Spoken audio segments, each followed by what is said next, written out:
Olá, sou Ellen Dani Santos e hoje nós daremos continuidade ao assunto referente à regulação do manejo de resíduos sólidos, focando nos aspectos econômicos. Para iniciar esse assunto, é interessante a gente ressaltar aqui o princípio do poluidor-pagador. É um princípio que foi colocado na Política Nacional de Resíduos Sólidos e ele é importante fazer uma conexão com a Política Nacional do Meio Ambiente, porque na Política Nacional do Meio Ambiente está a definição de poluidor, que é a pessoa física ou jurídica, de direito público ou privado, responsável direta ou indiretamente por atividade causadora de degradação ambiental. E o gerenciamento inadequado dos resíduos sólidos, ele gera degradação ambiental. Logo, é necessário fazer um adequado gerenciamento, e esse adequado gerenciamento, ele tem custos, os quais devem ser recuperados por meio da cobrança de prestação dos serviços. Então, o princípio do poluidor-pagador está perfeitamente aderente à questão, né, da cobrança por esse serviço.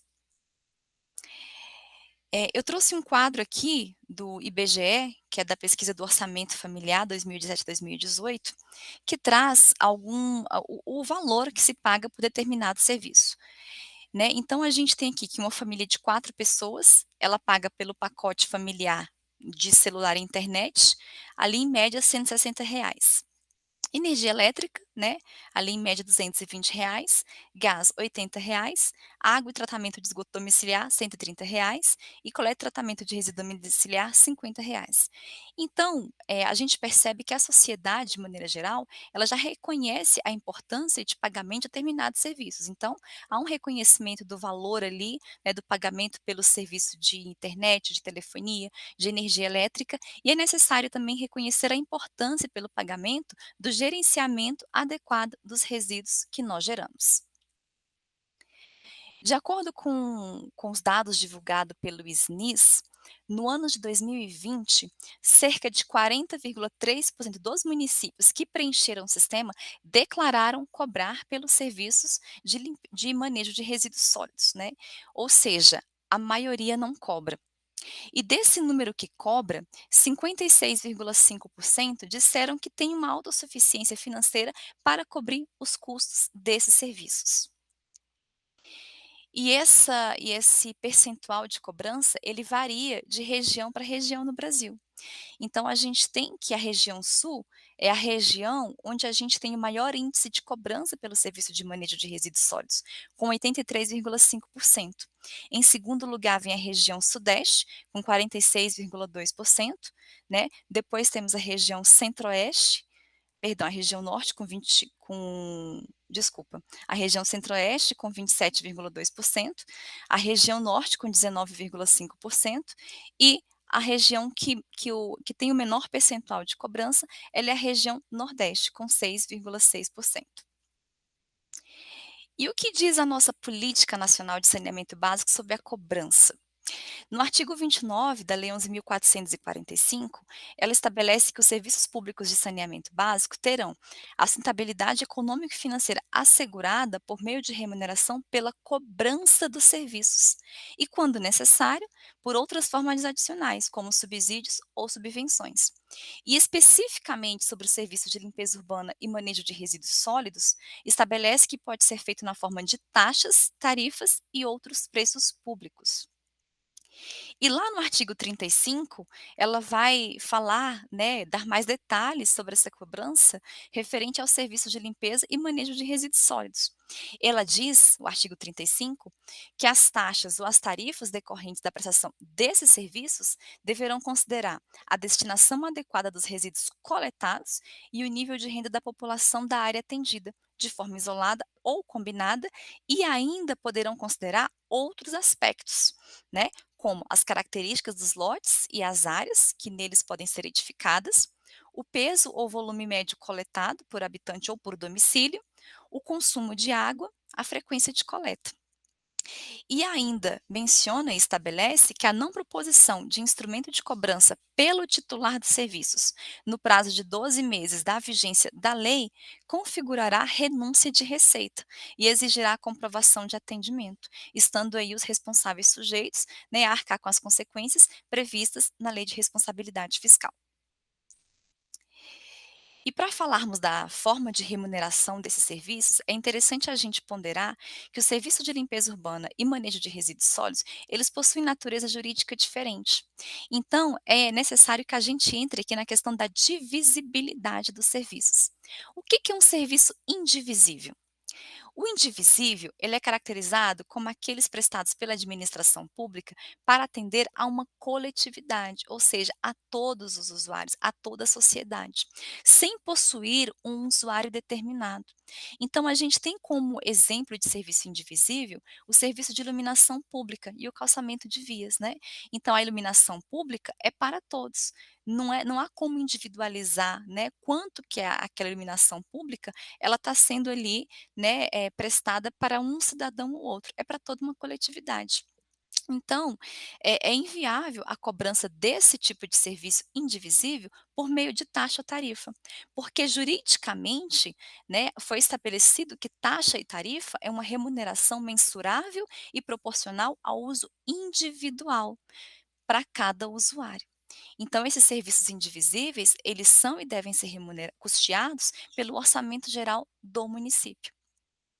Em contrapartida, os serviços públicos divisíveis, eles são aqueles que têm usuários determinados e utilização particular imensurável para cada um. E a gente tem como exemplo de serviço divisível o serviço de abastecimento de água potável, esgotamento sanitário e o fornecimento de energia elétrica, né? Existe ali um medidor de energia elétrica em cada domicílio, em cada residência. Então, esses serviços que são divisíveis, estes sim, eles podem ser remunerados por meio de taxa ou tarifa. Então, né, voltando aqui ao serviço de limpeza urbana e manejo de resíduos sólidos, a gente tem que os serviços de limpeza urbana, eles são indivisíveis.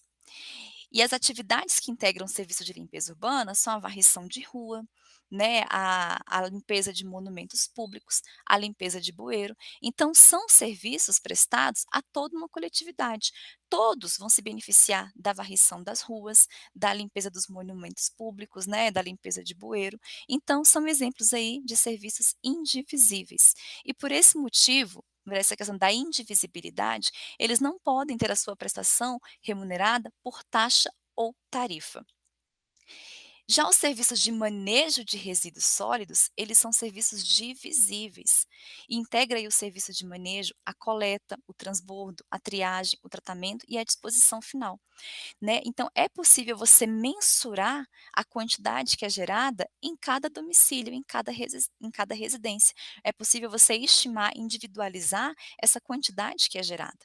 Então, por esse motivo da divisibilidade, a remuneração ela é feita por taxa ou tarifa. Então você estima a quantidade que é coletada ali naquele domicílio, naquela residência, e essa quantidade ela vai para um transbordo, ela vai para triagem, ela vai para o tratamento e vai para uma disposição final, né. Então devido a essa divisibilidade, há possibilidade da remuneração por taxa ou tarifa. Então, resumindo aqui, né, a gente tem que limpeza urbana é um serviço com característica de indivisibilidade, portanto, ele é remunerado pelo orçamento geral do município. E os serviços de manejo de resíduos sólidos têm a característica da divisibilidade, são serviços divisíveis, podendo, portanto, serem remunerados por taxa ou tarifa. Claramente aqui estabelece 2 regimes de cobrança por serviços de manejo, taxa e tarifa. E quem decide como cobrar, que regime adotar? Quem decide é o titular do serviço, é o município ou a estrutura de prestação regionalizada, né. E é preciso, se atentar que, no caso desse titular do serviço optar, né, pela prestação do serviço por meio de uma concessão comum, obrigatoriamente a forma de remuneração a ser adotada vai ser a cobrança de tarifas, conforme determina aí a Lei das Concessões, a Lei 8.987 de 1995. E eu trouxe aqui algumas diferenças entre taxa e tarifa que devem ser observadas por esse titular que vai decidir o regime de cobrança. A tarifa, ela integra o regime administrativo e, portanto, ela pode ser alterada por um ato administrativo, especialmente por ato das entidades de regulação infranacionais. Já a taxa, ela observa o regime tributário. Nesse caso, existe a necessidade de ser aprovada por lei para sua instituição. A tarifa, ela, por pertencer ao regime administrativo, não há necessidade de observar os princípios tributários e ela pode ser aplicada na data que foi estabelecida, observando aí, respeitando o prazo de antecedência de 30 dias previsto na Lei 11.445 de 2007. E a taxa, ela, como é de um regime tributário, ela tem que observar alguns princípios, como anterioridade e noventena. A tarifa, ela pode ser cobrada diretamente pelo prestador de serviço, né, uma concessionária, por exemplo, e no caso da taxa, a cobrança é feita pela administração pública, né, podendo ser arrecadada por terceiros em seu nome. A tarifa, ela é uma receita do prestador municipal ou da concessionária e pode ser por eles diretamente arrecadado. A taxa é uma receita pública pertencente ao Tesouro Municipal. Então ela tem que, né, ela tem que entrar ali nos cofres públicos para depois ser utilizada no serviço ao qual ela está vinculada. E a tarifa, ela é um serviço, ela é cobrada mediante o serviço efetivamente prestado. E a taxa é pelo serviço efetivamente prestado ou posto e mantido à disposição de todos. A Ana recebeu a competência de estabelecer normas de referência para o saneamento básico. E a primeira norma de referência editada por ela, no ano de 2021, ela dispõe sobre o regime, a estrutura e os parâmetros de cobrança pela prestação do serviço público de manejo de resíduos sólidos urbanos, né, e os procedimentos para fixação, reajuste e revisão tarifária.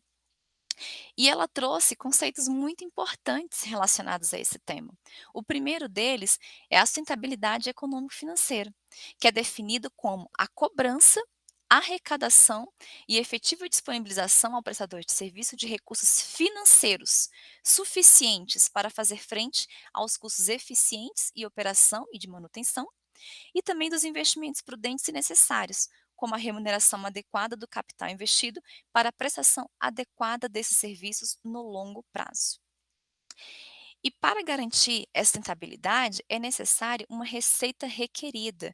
E o que vem a ser isso? Né? A norma ela trouxe a definição do que é uma receita requerida, que é aquela suficiente para ressarcir o prestador de serviço das despesas administrativas e dos custos eficientes de operação e manutenção, de investimentos prudentes e necessários para remunerar de forma adequada o capital investido. E aí é necessário incluir as despesas, né, com os tributos cabíveis, também com a remuneração da entidade reguladora, existe uma taxa de regulação pelas atividades de regulação e fiscalização dos serviços, e também a contratação de associações ou cooperativas de catadores de materiais recicláveis, que foram definidos aí pela nossa Política Nacional de Saneamento Básico como prestadores de serviços públicos.